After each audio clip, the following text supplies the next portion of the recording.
14 जून 1967 तीसरा पेज। मध्यादि में बात चल रही थी, कृष्ण साकार है, उनको निराकार थोड़ी कहेंगे। यूं तो बच्चे समझते हैं कि हम आत्माएं भी निराकार हैं, निराकार हैं और अकाल मूर्त हैं, क्योंकि आत्मा को तो काल खाता नहीं।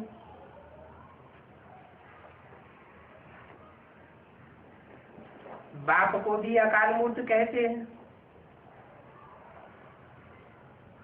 हम भी अकाल मूर्त हैं। आत्मा को काल खा ही नहीं सकता। काल किसको खाता है? शरीर को काल खाता है, आत्मा को नहीं खा सकता।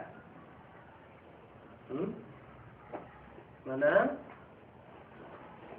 जो आत्मिक स्थिति में स्थित हो जाएंगे उनको काल नहीं खाएगा, वो काल की स्टेज से परे चले जाएंगे।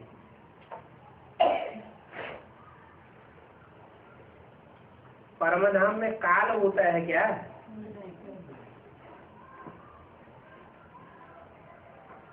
काल माने समय, वहां टाइम की गणना ही नहीं होती। काल से परे अकाल मूर्त आत्मा होती है। ऐसी स्टेज इस दुनिया में अगर साकार शरीर से भी बन जाए, साकार शरीर रहे लेकिन रहते हुए भी आत्मा अपने स्वरूप में स्थित हो जाए, तो काल से परे हो गई। इस दुनिया में अकाल मूर्त को बुलाते हैं, वहां तो नहीं बुलावेंगे। कहाँ? नई दुनिया में अकाल मूर्त को नहीं बुलावेंगे, क्योंकि वहां पर तो सबको सुख ही सुख होता है। अकाल मूर्त को बुलाते हैं दुख हरने के लिए, इसीलिए गाते भी है, दुख में सिमरन सब करे, सुख में करे न कोई। अभी तुम बच्चे जानते हो कि रावण राज्य में कितना दुख है। बाप तो स्वर्ग का मालिक बनाते हैं, भले इस रावण राज्य में बहुत दुख है, बाप हेवनली गॉडफादर गाया हुआ है। हेवनली गॉडफादर के बच्चे फिर सुखी होने चाहिए।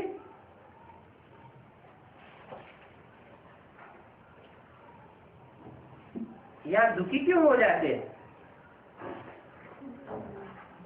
क्योंकि आत्मिक स्थिति में स्थित नहीं हो पाते। वहां आधा कल्प कोई पुकारेंगे नहीं। जैसे लौकिक बाप बच्चों को श्रृंगार करके फिर वानप्रस्थ लेते हैं, फिर सब कुछ बच्चों को दे करके कहेंगे अभी हम सत्संग में जाते हैं, कुछ खाने पीने के लिए बेचते रहना। परंतु ये बाप तो ऐसे नहीं कहेंगे। ये तो कहते हैं मीठे मीठे बच्चों, हम तुमको विश्व की बादशाही दे करके वानप्रस्थ में चला जाऊंगा।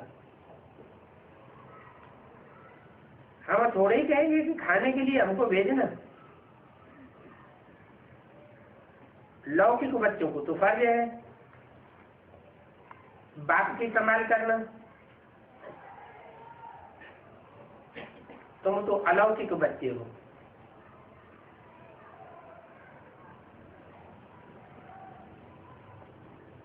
लौकिक बाप को देंगे नहीं बच्चे तो आखिर खा लेंगे कहाँ से?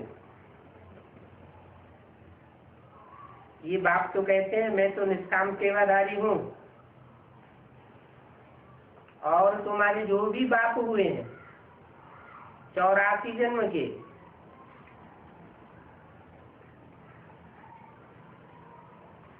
वो सब बाप लौकिक बाप है, और मैं तो तुम्हारा पारलौकिक बाप हूँ।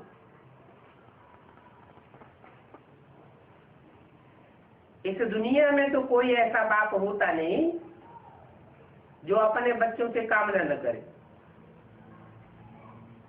मनुष्य कोई भी निष्काम नहीं हो सकते।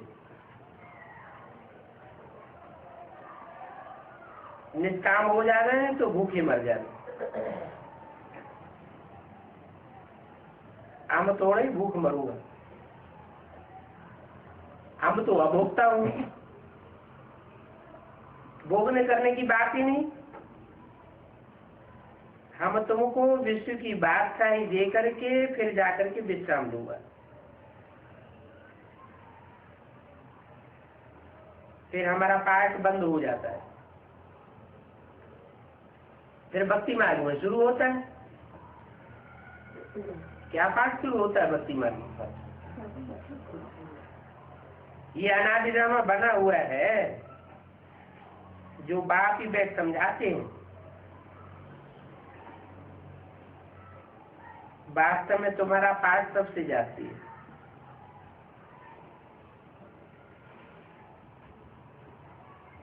तो आफरीन भी तुमको मिलनी चाहिए। मैं आराम करता हूँ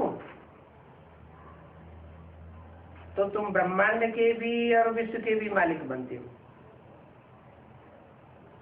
फिर तुम्हारा नाम बहुत बाला हो जाता है,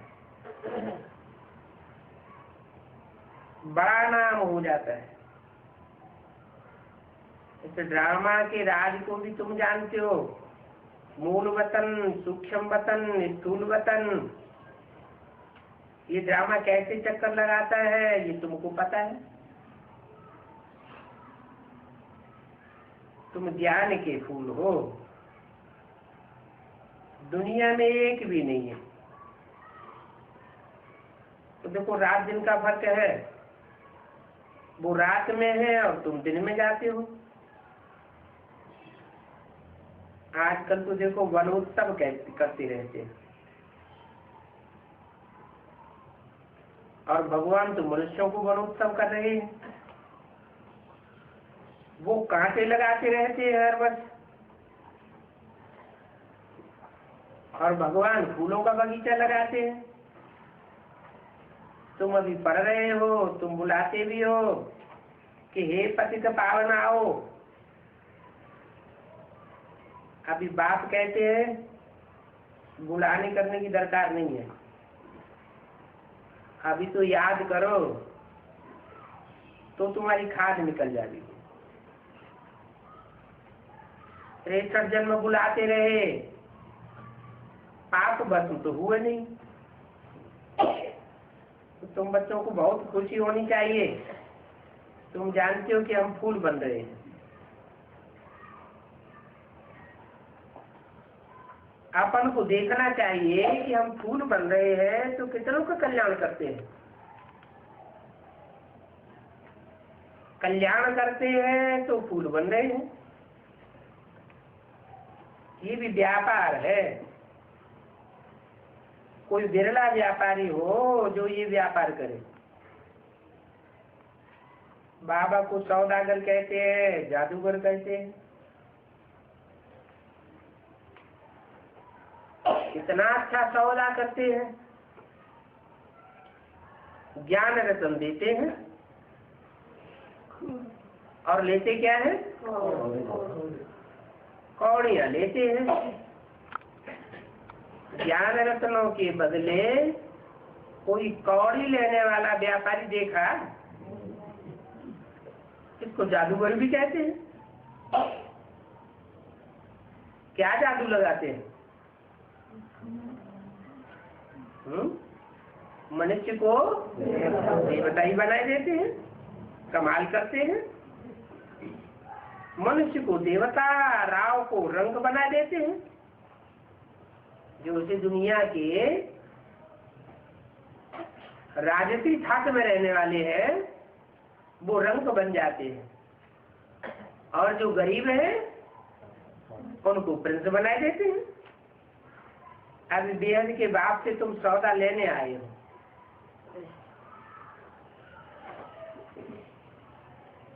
तुम सौदा करते हो कि हमको रंग से राव बनाओ। बहुत अच्छा ग्राहक है ना। बाप के पास ऐसे सब ग्राहक आने चाहिए। कैसे कि हमको रंग से राव बनाओ। इनको तो तुम कहते भी हो दुख हरता सुख करता, तुम्हारे दुख हर लेते हैं और सुख दे देते हैं। तो कितना अच्छा सौदागर हुआ। इन जैसा दाता कोई होता नहीं है, ऐसा जो दुख ले लेवे और सुख दे देवे। वो है ही सुख देने वाला। बाप कहते हैं भक्ति मार्ग में भी मैं तुमको देता हूँ। ये ड्रामा में नूद है भक्ति मार्ग में देने की।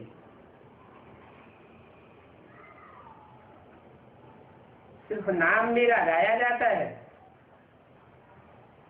बाप समझाते हैं कि मेरा पाठ भक्ति मार्ग में भी मुदा हुआ है।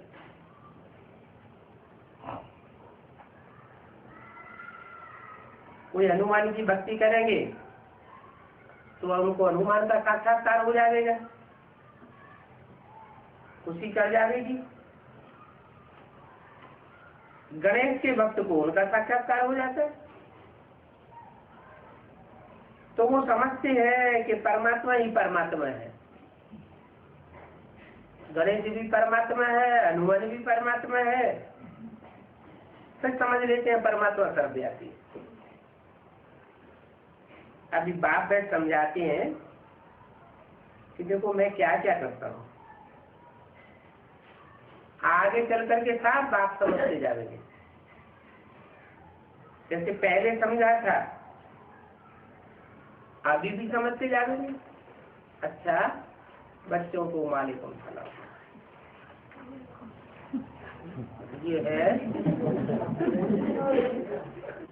15 जून 1967 प्रातः क्लास। रिकॉर्ड चला है। दूर देश का रहने वाला आया देश पर आए। किसके पराये देश में आया? रावण के पराये देश में आया। आज वृक्षपतिवार है। किसका वार? जो वृक्षपति है उसका नाम रख दिया है। मेरा नाम नहीं रख दिया है, उसका माने किसका? जो सारे वृक्ष का पति है उसका नाम रख दिया है वृक्षपति, बृहस्पति। वो त्योहार तो वर्ष वर्ष मनाते हैं। तुम तो हर हफ्ते वृक्षपति डे मनाते हो। वृक्षपति अर्थात इस मनुष्य शक्ति रूपी झाड़ का जो बीज रूप है, चैतन्य है, वो ही इस झाड़ की आदि मध्यंत को जानते हैं। और जो भी वृक्ष है वो तो सब जड़ वृक्ष होते हैं।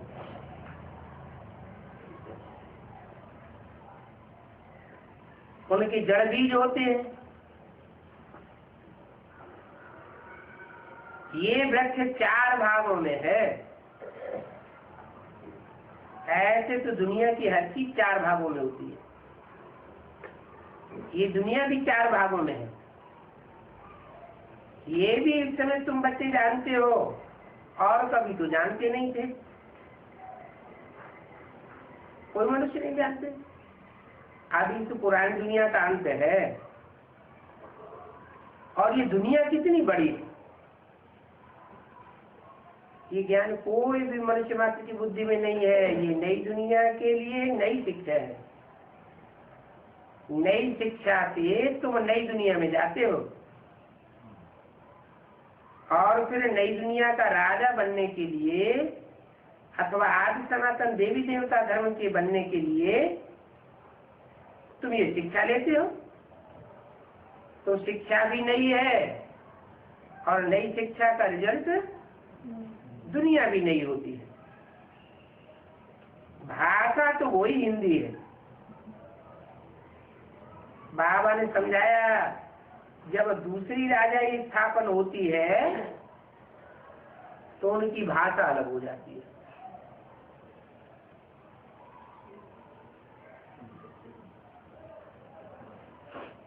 अरब देश में राजा,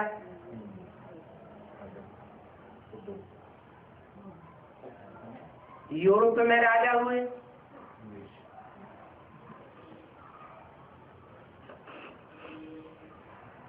चीन में राजा हुए। जहां जहां राजाई शुरू हुई उन्होंने अपनी भाषा शुरू कर दी। हर एक की भाषा अपनी अलग अलग हो जाती है, यथा राजा तथा प्रजा। सतयुग में क्या भाषा होगी?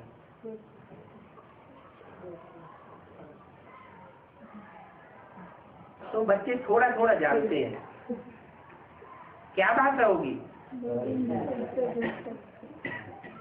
वहां तो इशारे की भाषा होगी, क्योंकि अभी तुम वाणी से परे की स्टेज में जाते हो। जब वाणी से परे की स्टेज में जाते हो तो तुम्हारे वाइब्रेशन से ही एक दूसरे को तुम्हारी भाषा का पता लग जाता है। जास्ती बोलने की दरकार नहीं रहती। आगे बच्चियां ध्यान में जाकर के बताती थी, वहां कोई संस्कृत भाषा नहीं होती है। संस्कृत तो यहाँ है, जो यहाँ पर है वो भाषा फिर वहां नहीं हो सकती। तो बच्चे जानते हैं कि ये तो वृक्ष पति है, सारे वृक्ष का पति। उनको फादर कहते हैं, रचयिता भी कहते हैं। वो झाड़ का रचयिता है, मनुष्य शक्ति का झाड़ है, चैतन्य झाड़ है, और वो मनुष्य शक्ति के झाड़ का बीज रूप है। वो सब होते हैं जड़ झाड़, और ये है चैतन्य। बच्चों को सत्य की आदि मध्य अंत को भी जान लेना चाहिए। जो बच्चे होंगे चैतन्य होंगे, आत्मा में चैतन्यता होगी तो जानेंगे। देह अभिमान होगा, जड़त्वमयी आत्मा होगी तो ध्यान नहीं देंगे। जानवर तो नहीं जानेंगे ना। क्या सत्य के आदि मध्य अंत का ज्ञान जो जानवर बुद्धि है वो नहीं जानेंगे। मनुष्य होकर ये नहीं जानते, तब तक कि हूबहू जैसे कि जानवर से भी बदतर है। और 5 विकार तो है ही है। इस समय इन विकारों के कारण कोई सुख भी नहीं है। नॉलेज न होने के कारण मनुष्यों को सुख नहीं है। इसका मतलब क्या हुआ? जिनमें नॉलेज है वो कभी दुखी नहीं होते। जब भूल जाता है उसी टाइम में ही दुख होता है। अच्छा, कोई याद दिला देता है तो? जब नॉलेज भूल जाते हैं और कोई याद दिलाता है तो उसी टाइम में तो खुशी आ जाती है। आ जाती है, तुरंत आ जाती है।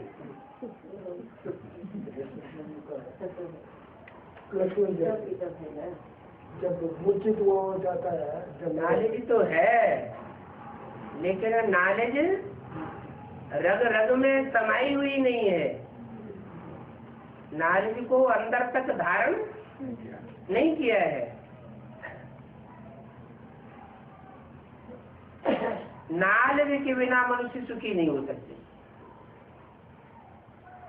नॉलेज धारण करने से ही सुखी हो सकते हैं।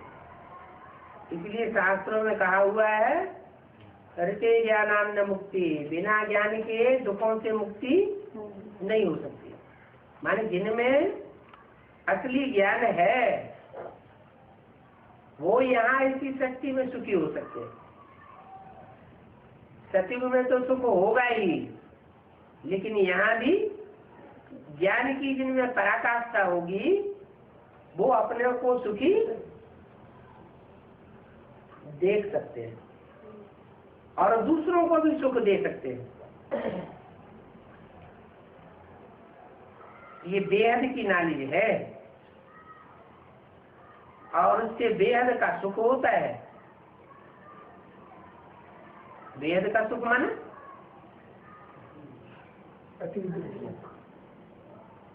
नौ कला का सुख नहीं,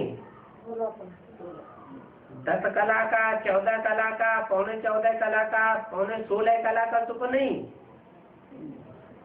जिसकी हद ही नहीं।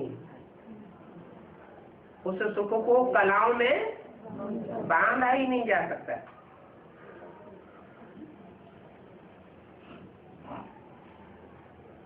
हद की नॉलेज को कागज का समान कहते हैं। उससे हद का सुख होता है। और ये है बेहद की बात की, बेहद की नॉलेज। जो इस नॉलेज को धारण करते हैं उनको बेहद का सुख होता है।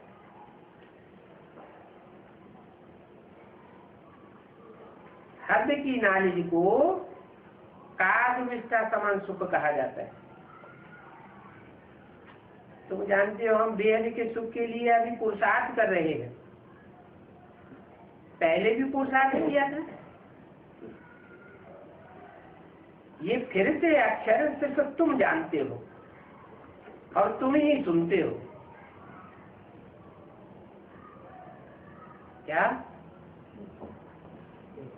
ये नॉलेज लेने के लिए हमने पहले भी पुरुषार्थ किया था, अभी फिर से करते हो। तुम ही फिर से मनुष्य से देवता बनने के लिए राजयोग की शिक्षा प्राप्त कर रहे हो। ये भी तुम जानते हो ज्ञान का सागर बाप है जो निराकार है। निराकार तो सभी आत्मा है, फिर अंतर क्या है? बाप भी निराकार और आत्माएं भी निराकार, फिर अंतर क्या है? आत्माएं 500-700 करोड़ सभी निराकार है।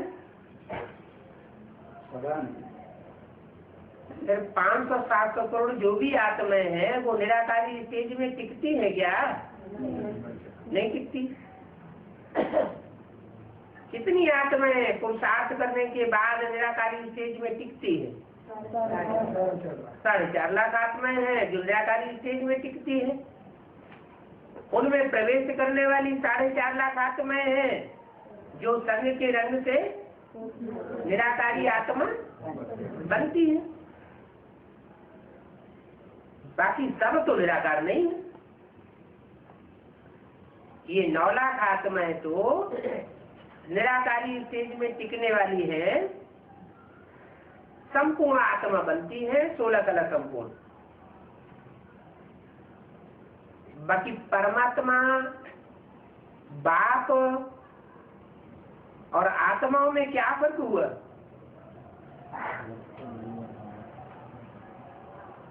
परमात्मा परमात्मा कहा जाता है। आत्माओं में परम पाठधारी है। परम पाठधारी इसलिए है कि उसका पाठ 5000 वर्ष के चक्र में खलास ही नहीं होता। निरंतर पाठधारी है। और आत्माएं जो है वो नंबरवार पाठधारी है। सिर्फ परमात्मा और परमपिता में क्या फर्क है?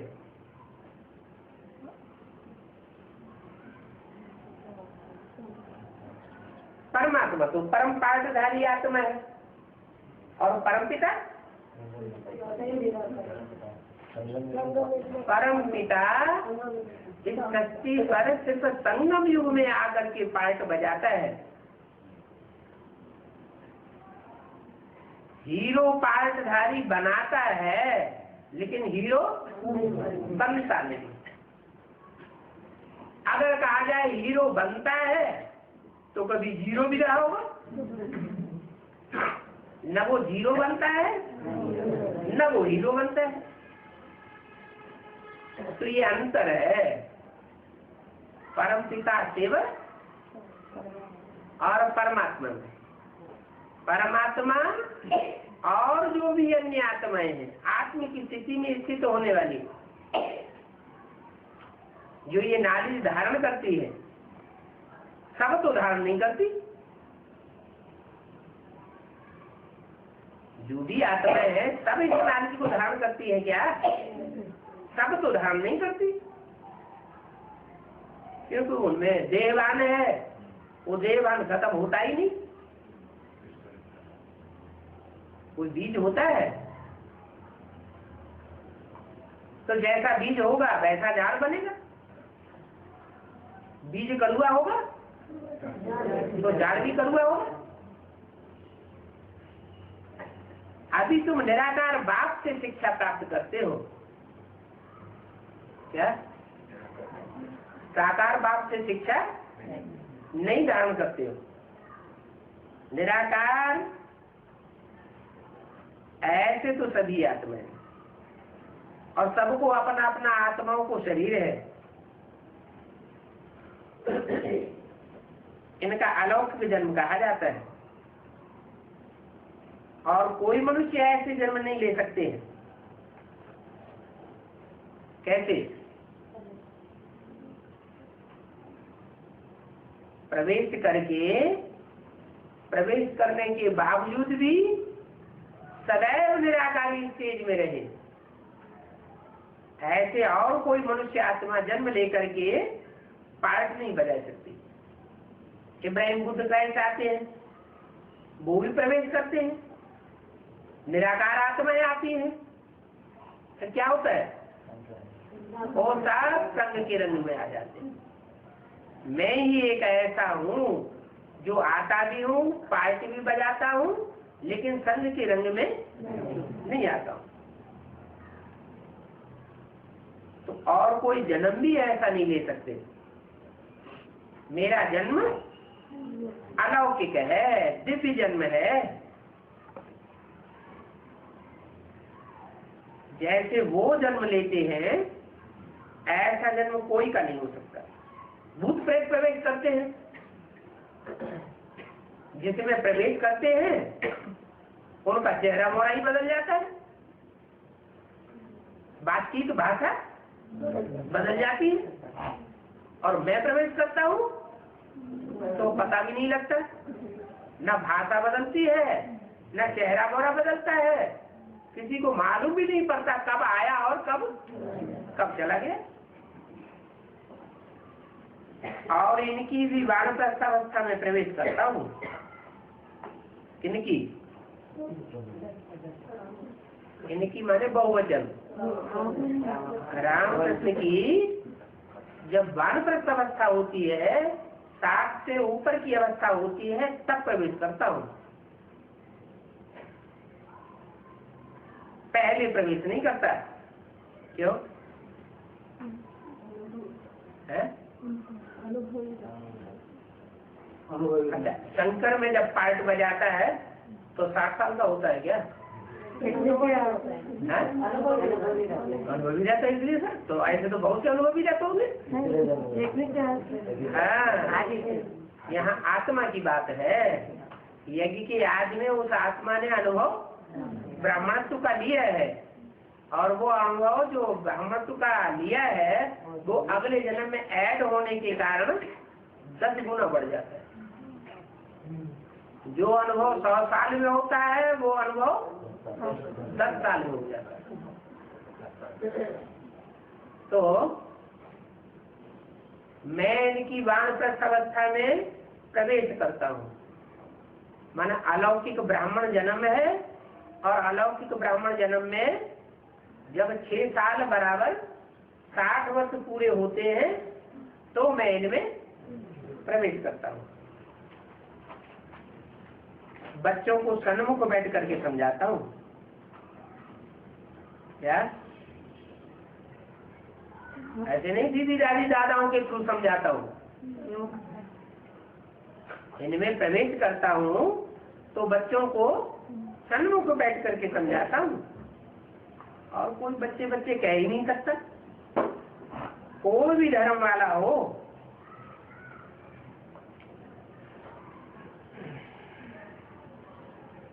बच्चे कोई नहीं कहेगा।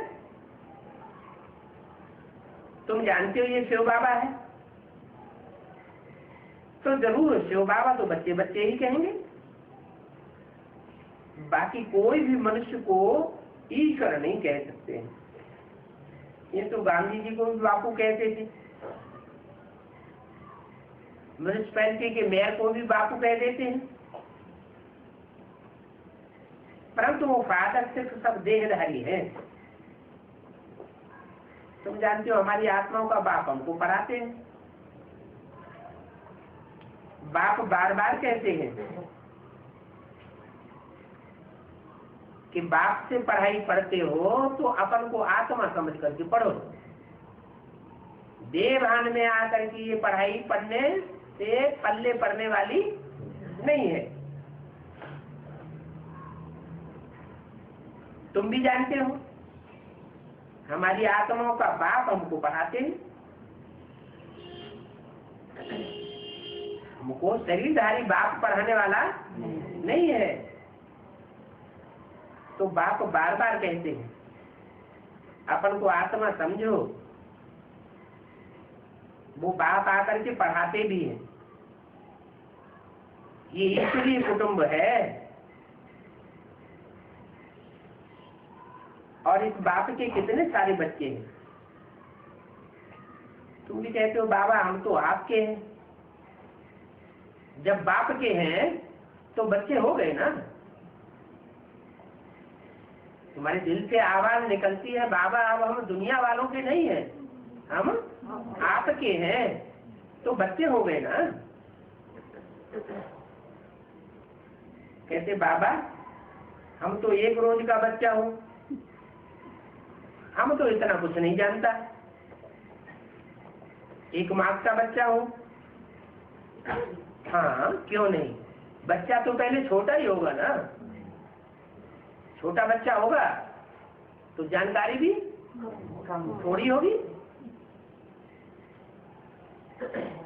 बस 2-4 दिन का छोटा बच्चा ही हो, परंतु उसके आर्गन्स तो बड़े हैं ना।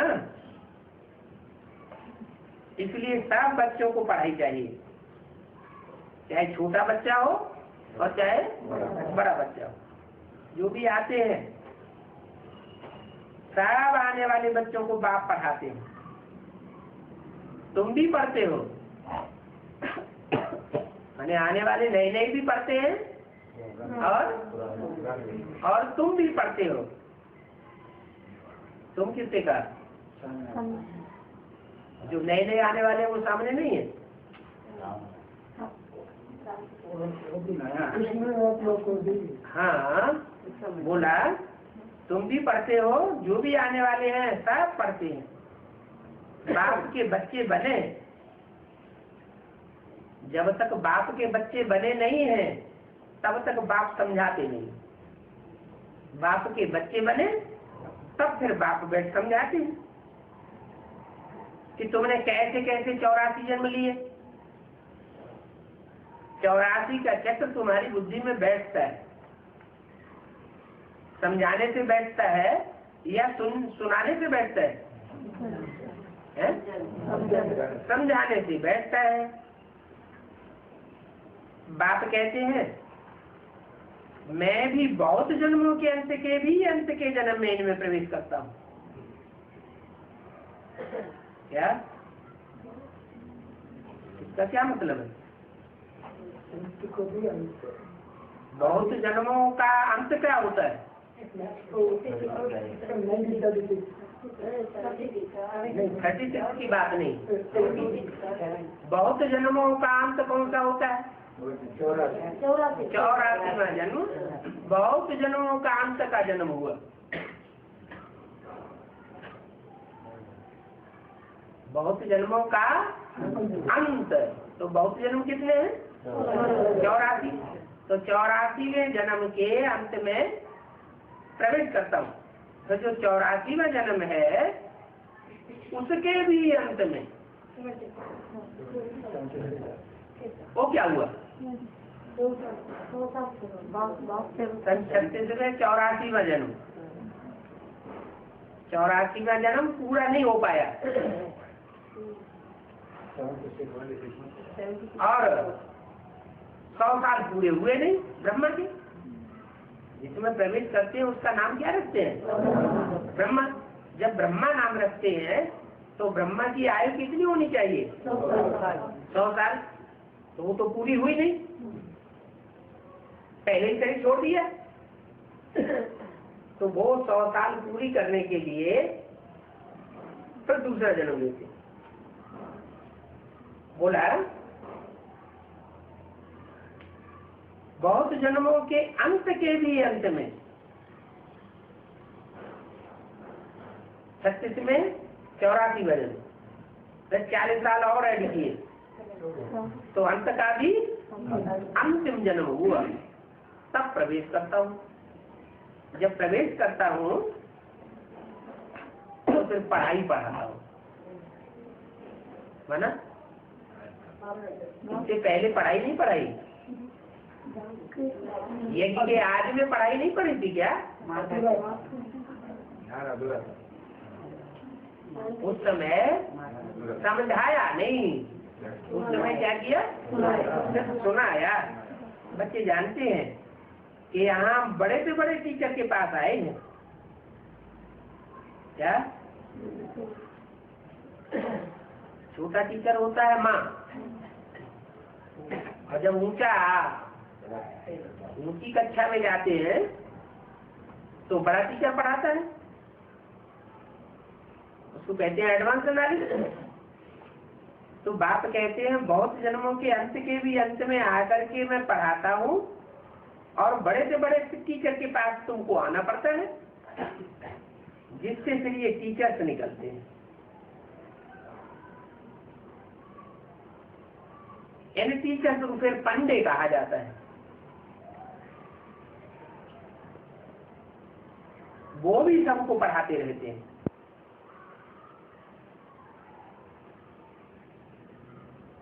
जो जो जानते जा रहेंगे तो जानने वाले जरूर पढ़ाते रहेंगे। पहले तो समझाना ही है कि दो बाप हैं,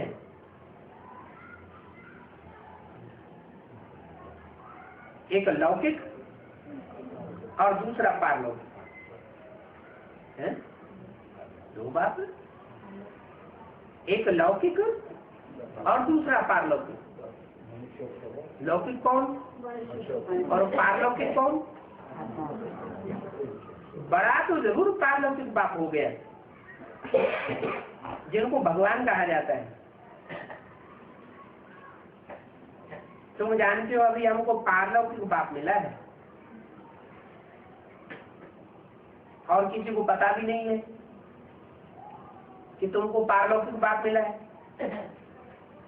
अभी तुम बच्चे समझते हो कि हम आत्माओं को बाप पढ़ाते हैं, सब आत्माओं को तो नहीं पढ़ाते होंगे, हम आत्माओं को पढ़ाते हैं। 15 जून 1967 की वाणी का दूसरा पेज। हम आत्माएं ही एक शरीर छोड़ करके दूसरा लेते हैं, है? हम आत्माएं ही लेते हैं एक शरीर छोड़ करके दूसरा शरीर, और दूसरी आत्माएं नहीं लेती है? छोड़ मना है छोड़ माने एक शरीर छोड़ते हैं फिर दूसरा शरीर लेते हैं। हम आत्मा ही लेते हैं एक शरीर छोड़ करके दूसरा शरीर, और दूसरी आत्मा नहीं लेती है। और दूसरी आत्मा क्या करती है?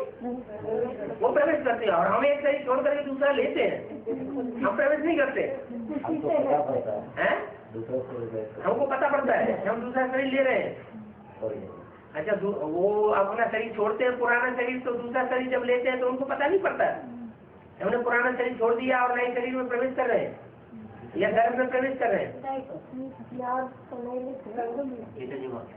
हम जीते जी मरते, हमको अमर भाव का वरदान मिला, तो हम एक शरीर छोड़ दूसरा शरीर लेते हैं और दूसरी आत्मा नहीं लेती है।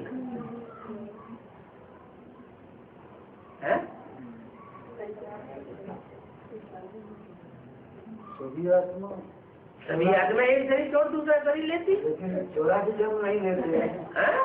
84 जन्म की बात नहीं कर रहे, यहाँ 84 जन्म की बात नहीं कर रहे हैं, बात कर रहे हैं एक शरीर छोड़ दूसरा शरीर लेते हैं। हम आत्माएं लेते हैं, वो आत्माएं नहीं लेती है एक शरीर छोड़ दूसरा शरीर।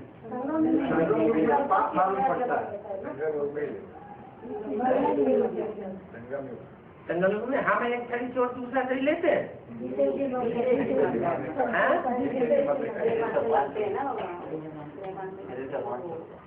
मान से दूसरा शरीर ले लेते हैं, शरीर का माल छूट जाता है फिर हम दूसरा शरीर ले लेते हैं, नहीं लेते।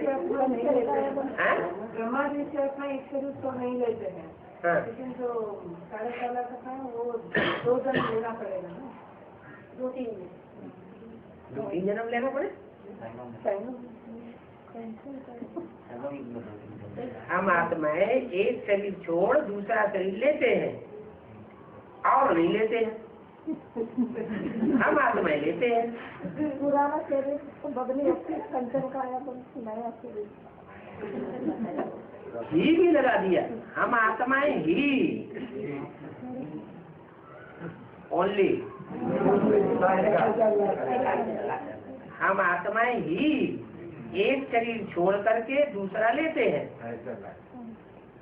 हम किसने बताया? ब्रह्मा जैसी आत्माएं नहीं लेती। हाँ, ब्रह्मा अर्थात कृष्ण जैसी आत्माएं वो एक शरीर छोड़ करके दूसरा शरीर नहीं लेते हैं, और हम एक शरीर छोड़ करके दूसरा शरीर लेते हैं। ऊंच से ऊंच देवता हम बन जाएंगे।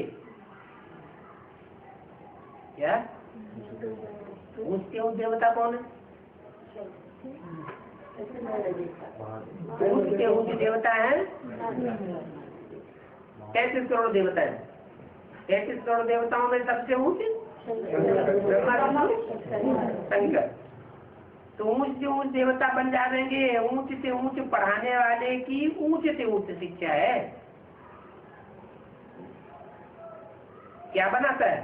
ऊंचे से ऊंचा देवता बनाता है। हम ऊंच से ऊंच बनने के लिए ये आए हैं। ये भी हो सकता है कि कोई को किसी बात में संशय आने पर पढ़ाई छोड़ देवे, ऐसे छोड़ देते हैं। एक तो संशय में आकर के छोड़ देते हैं, पढ़ाई में कोई बात समझ में नहीं आती है और पढ़ाई छोड़ देते हैं। दूसरा फिर माया के तूफान सहन नहीं कर पाते हैं। काम का तूफान, क्रोध का तूफान, लोभ मोह का तूफान आता है और सहन नहीं होता है, छोड़ देते हैं, फिर हार खा लेते हैं। हार खाते ही है काम रूपी महाशत्रु से। इसके कारण बच्चों को कितना सहन करना पड़ता है। बाप कहते हैं कल्प कल्प तुम अबलाओं माताओं की ही पुकार होती है। कहते हैं बाबा हमको नग्न होने से बचाओ। बाप कहते हैं याद के बिना और कोई रास्ता नहीं है। क्या अबलाओं को बचने के लिए याद के सिवाय और कोई दूसरा रास्ता नहीं है। तो कोई दूसरा रास्ता निकालने की सोचते होंगे? नहीं सोचते? डाइवोर्स देने की नहीं सोचते हैं? या भाग जाने की नहीं सोचते हैं? नहीं सोचते। अब कोई डाइवोर्स दे देते हैं ना, छोड़ छाड़ के सन्यासी बन जाते हैं। बनते हैं कि नहीं बनते हैं? बनते हैं। तो बाबा कहते हैं इससे कोई निस्तार होने वाला नहीं है। सिर्फ एक ही रास्ता है कि याद में रहो। पहले का सेंटेंस में बोला है कल्प कल्प माताओं के पुकारते हैं। कल्प कल्प माताएं पुकारते ही बोला है बोले में। हाँ नहीं, क्यों भाइयों को पुकारते नहीं? भाई पुकारते हैं। भाई लोग क्यों नहीं पुकारते? माताएं ही क्यों पुकारती हैं? जो दुखी होगा तो पुकारेगा। पुलिस स्टेशन में शिकायत दर्ज करने कौन जाएगा? जो दुखी होगा सो जाएगा, या जो मारपीट करने वाला होगा सो जाएगा? दुखी होगा तो जाएगा। तो माताएं मार खाती है। भाई लोग तो दुर्योधन तो मार खाने वाले हैं कि खिलाने वाले हैं? वो तो खिलाने वाले। तो वो थोड़ी बुलाते हैं। बुलाएंगे कौन? जो जाति दुखी होती है तो बुलाते हैं। बाप कहते हैं याद के बिना और कोई रास्ता नहीं। याद से ही बल आता जाएगा।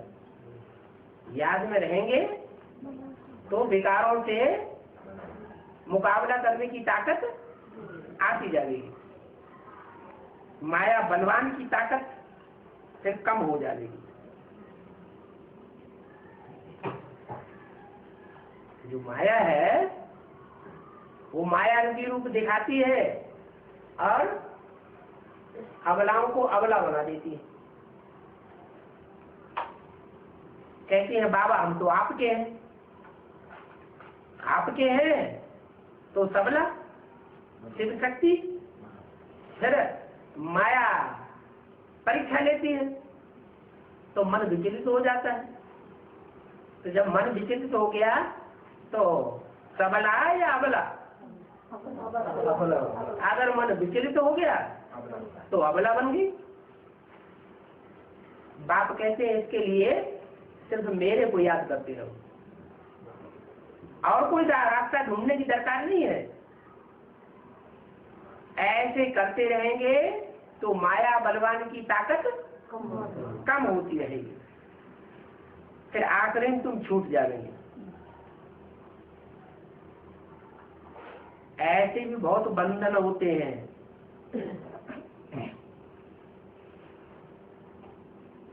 ऐसी भी बांधेली होती हैं जो छूट करके आ जाती हैं। क्या उनका युगल उनको बैठ कर जाओ तुम भाई।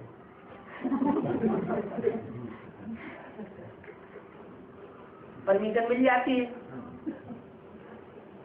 फिर अत्याचार होना उनके ऊपर बंद हो जाता है। फिर आकर के शिव बाबा से ब्रह्मा द्वारा बातचीत करते हैं। तो तुम्हारी टेव पड़ जानी चाहिए। टेव माना अभ्यास, प्रैक्टिस। इस बात की याद करने की टेव पड़ जानी चाहिए। बुद्धि में यही रहना चाहिए कि हम तो शिव बाबा के पास जाते हैं। शिव बाबा के पास जाते हैं। शिव बाबा के पास जाएंगे वो हमें छोड़ेगा क्या? कैसे जाते हैं? बुद्धि योग से। हम आत्मा है ना, हम तो शरीर नहीं है, शरीर मुर्दा बना दिया। आत्मा से हम बाप के पास उड़ गए। तो जब मन जो है वो बाबा के पास लग जाएगा तो मन को बाबा में लगाने के कारण जो शरीर को, इंद्रियों को अनुभूति होगी विकारी सुख की, वो अनुभव में आएगी ही नहीं। क्या? जब अनुभव में नहीं आएगी तो वो सुख हमको आकर्षित नहीं करेगा। बाप इस ब्रह्मा तन में आते हैं, हम शिव बाबा के आगे बैठे हैं।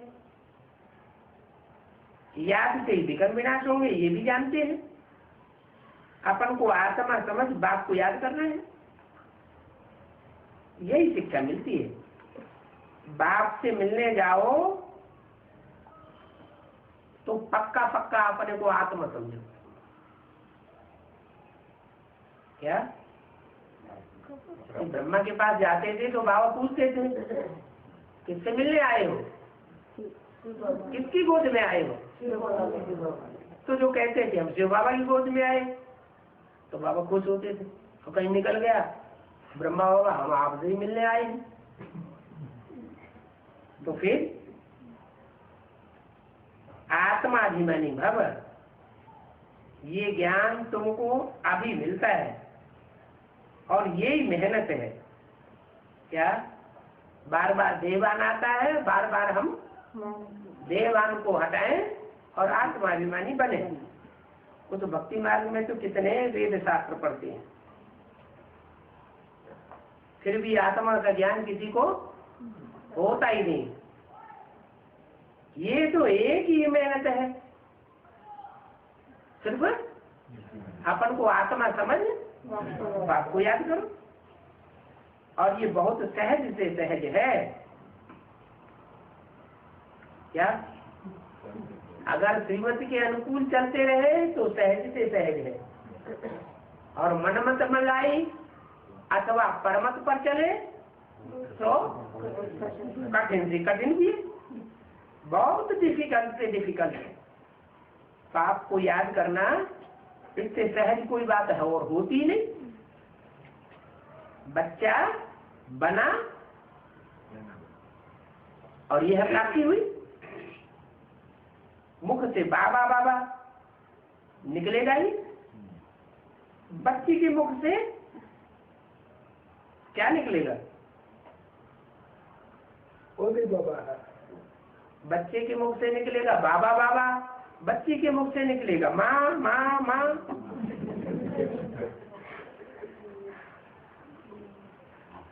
मना विजय माला का मणका बनने वाला होगा तो माँ को याद करेगा, और रुद्रमाला का मणका बनने वाला होगा तो बाप याद आएगा। आत्मा ने फीमेल का शरीर लिया तो फीमेल के पास ही जाएगी। क्या? आत्मा ने फीमेल का शरीर लिया तो फीमेल किसकी तरफ जाएगी? माँ की तरफ जाएगी, क्योंकि वो उसको दूध पिलाती है। अरे मेल को दूध नहीं पिलाती है? मेरे को नहीं पिलाती है। मेरे क्यों नहीं जाता उसके पास? बच्चे अक्सर करके बाप को याद करते हैं, बच्चियां अक्सर करके माँ को याद करती हैं। बच्चों को तो वर्षा मिलता है बाप से, और बच्चियों को बाप से वर्षा तो मिलता नहीं। अभी तुम तो आत्माएं हो, सब बच्चे, तुम सब बच्चे आत्मा हो। तुमको वर्षा मिलता है बाप से, आत्मा को वर्षा मिलता है बाप को याद करने से। ये अभिमानी होंगे तो वर्षा पाने में मुश्किलात होगी।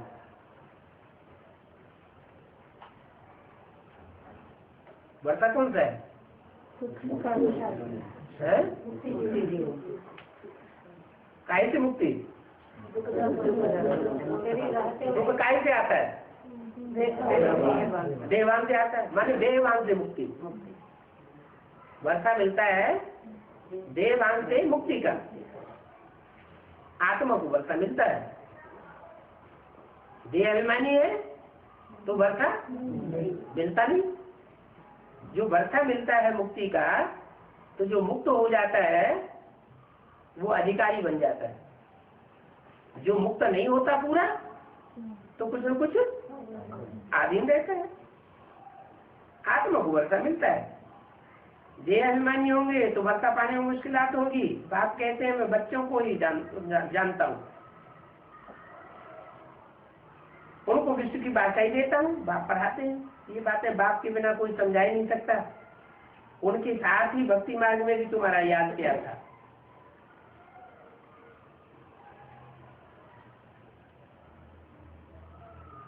तुम सभी आशिक थे उस मासूम के, सारी दुनिया आशिक है, एक मासूम की ही आशिक है। परमात्मा को सब परम पिता भी कहते हैं।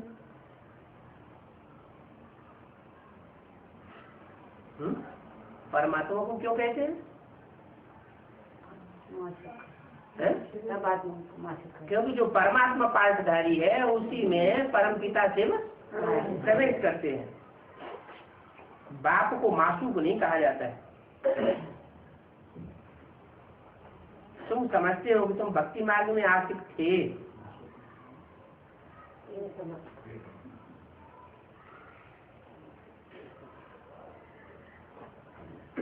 अभी देखो ची तो नाम बहुतों ने धराया हुआ है, परंतु परमात्मा किनको कहा जाए, इसमें बड़ी मुझ हो गई है। अपन को मनुष्य परमात्मा कह देते हैं। गणेश को, हनुमान को परमात्मा कह देते हैं। तो देखो एकदम सूत मुझा हुआ है। अब परमात्मा तो सिवाय एक के कोई हो ही नहीं सकता। क्यों नहीं हो सकता? क्यों नहीं हो सकता? क्योंकि ऑलराउंड पाठधारी तो जरूर एक ही है और बाकी कुछ न कुछ कट हो जाता है। तो बात ही आकर बच्चों को समझाते हैं, बच्चे फिर नंबरवार को साथ संसार समझते हैं।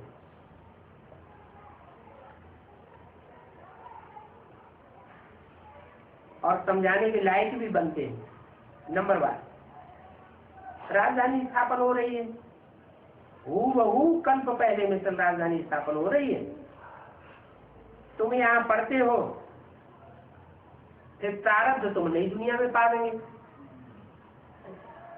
क्या यदि कोई पढ़ाई पढ़ेगा क्या